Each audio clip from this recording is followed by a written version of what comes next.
Pace bene, di video ini saya mau membagikan tulisan tentang apa itu misa Krisma.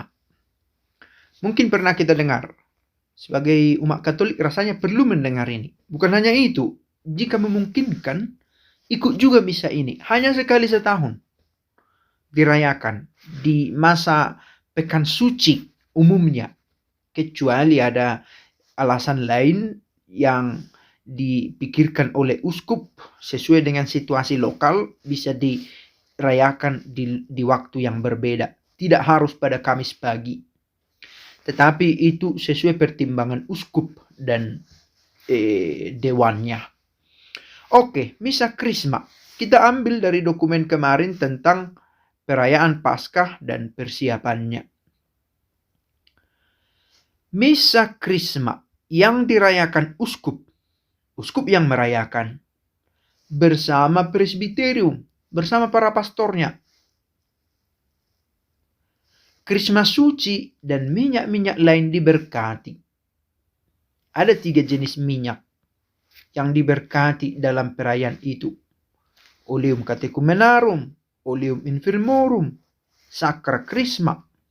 Dengan masing-masing gunanya untuk pengurapan orang sakit, untuk baptis, Krisma, untuk katekumen yang berniat masuk ke dalam gereja diberi minyak.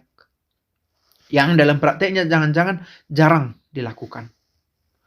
Nah, kemudian harus menjadi ungkapan kebersamaan para imam dengan uskup dalam satu imamat Kristus.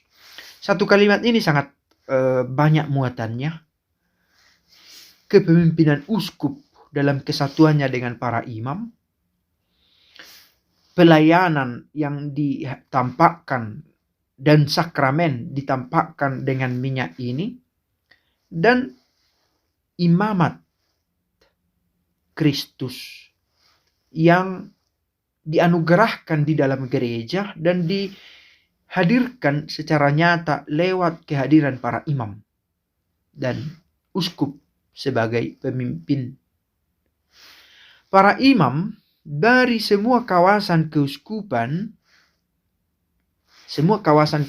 itu tidak dikatakan hanya diosesan, tetapi juga dari kongregasi, lembaga hidup bakti, harus diundang menghadiri misa ini dan mengadakan konselebrare, merayakan bersama uskup.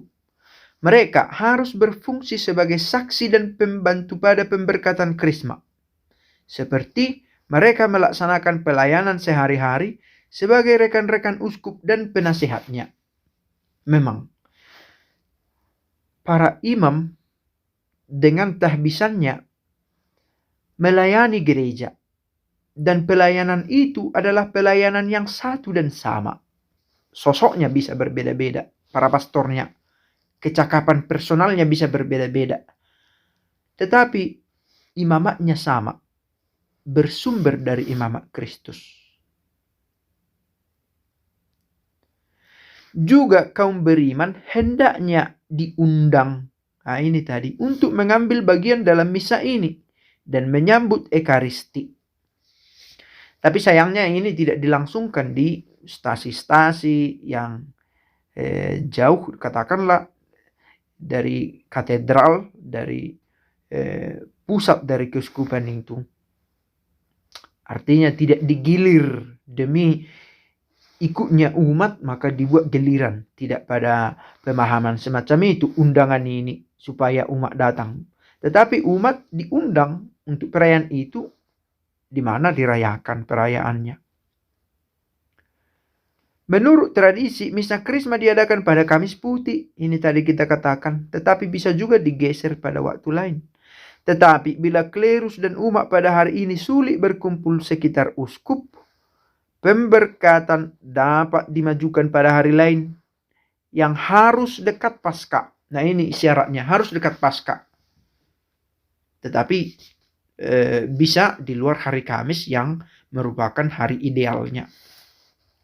Krisma dan minyak katekumen yang baru akan dipakai pada malam Paskah untuk sakramen inisiasi. Nah, ini dia.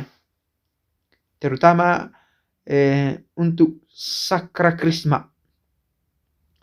dipakai untuk sakramen inisiasi. Terutama di sini bukan mau menunjukkan level dari minyak itu, tetapi karena dikaitkan dengan sakramen inisiasi. Misa Krisma dirayakan hanya satu kali karena maknanya bagi kehidupan keuskupan. Hanya satu kali, menunjukkan kesatuan. Harus di katedra, tempat duduk uskup.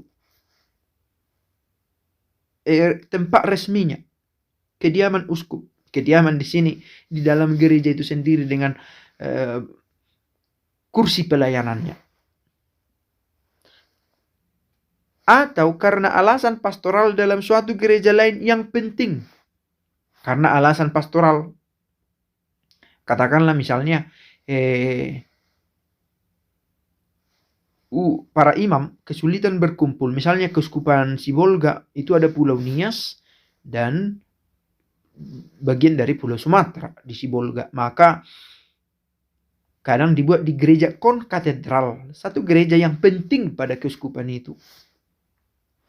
Minyak-minyak suci harus diterima di paroki-paroki, atau sebelum misa perjamuan malam terakhir, atau pada waktu lain yang sesuai. Biasanya sepulang dari misa Krisma ini, para imam yang ikut dalam perayaan itu membawa minyak itu pulang ke paroki-parokinya untuk dipakai pada pembaptisan, yang biasanya banyak sesudah Paskah, yang idealnya di malam Paskah, tetapi sesudah Paskah biasanya banyak baptisan dan di sana dipakai. Karena itu dibawa sepulang misa Krisma.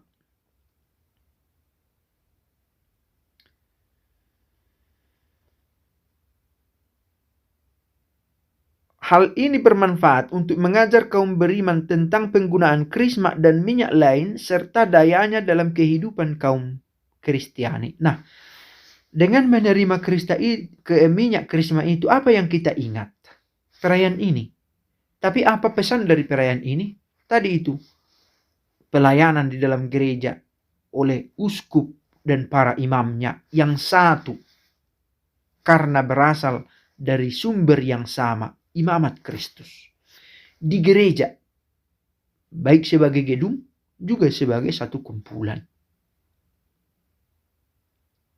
Muatannya menarik juga untuk dipahami, dan kalau dengan pemahaman ini, kalau kita memiliki pemahaman ini, maka ketika kita menerima suatu waktu atau melihat seseorang diolesi oleh dengan minyak krisma, kita menyadari gereja itu, kehadiran gereja itu, kapan diberkati minyak itu, peristiwa apa di belakang pemberkatan minyak itu, dan itu dioleskan kepada orang yang masuk ke dalam gereja. Kesatuan itu terasa. Pace bene.